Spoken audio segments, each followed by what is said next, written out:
కనుక ఎందుకో తెలియదు, మనం ఎవరినైతే ఎక్కువ ప్రేమిస్తామో వాళ్ళే మనల్ని ద్వేషిస్తూ ఉంటారు. మనం ఎవరినైతే ఎక్కువ ఇష్టపడుతూ ఉంటామో వాళ్ళే మనల్ని పట్టించుకోకుండా వెళ్ళిపోతూ ఉంటారు.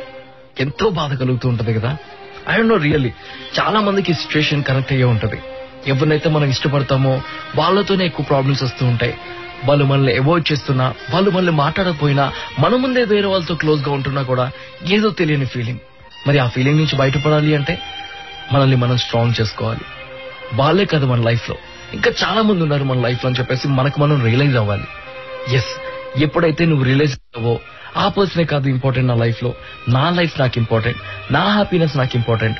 వేరే వాళ్ళ వల్ల నేను ఎందుకు బాధపడాలి, నాతో ఉన్న వాళ్ళతో నేను హ్యాపీగా ఉంటాను, నన్ను ఇష్టపడే వాళ్ళతో నేను మూవ్ ఆన్ అవుతాను అనే రియలైజేషన్ కలిగిందనుకోండి, ఆ పాజిటివ్ యాటిట్యూడ్ నీలోకి వచ్చిందనుకోండి, ఎలాంటి ప్రాబ్లం వచ్చినా కూడా అస్సలు ఫరక్ పడదు తెలుసా.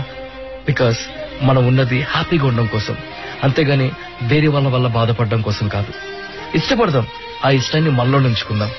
మనం ఎంత ఇష్టం బయటికి చూపిస్తామో వాళ్ళు అంత ద్వేషాన్ని బయటికి చూపిస్తున్నప్పుడు మనం లోపల పెట్టుకుందాం.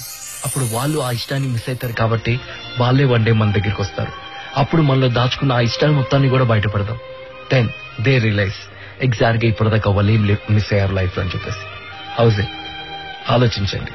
అర్థమైతే ఫాలో అవ్వండి, లేకపోతే ఆలోచించండి. Because end of the day it's your life, you have to decide it. Thank you once again for